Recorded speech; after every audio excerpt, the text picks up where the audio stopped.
Yo, what's up? Magandang araw sa lahat.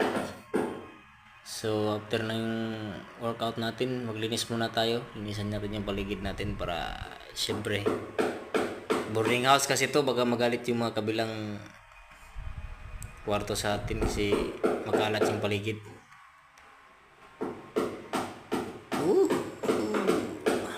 Bukas na naman. After ng ating duty, mag-workout na naman tayo. Kaya mag-relax muna tayo kasi panggabi tayo ngayon. Kailangan nating mag-ipon ng lakas para hindi tayo makatulog mamaya sa duty. Whoop! Dumaan si kuya. Ano kayang tinakbo ni kuya? Ligpitin natin yung bar, baka pagalitan tayo ng may-ari. So yun lang muna. What's up at magandang maga.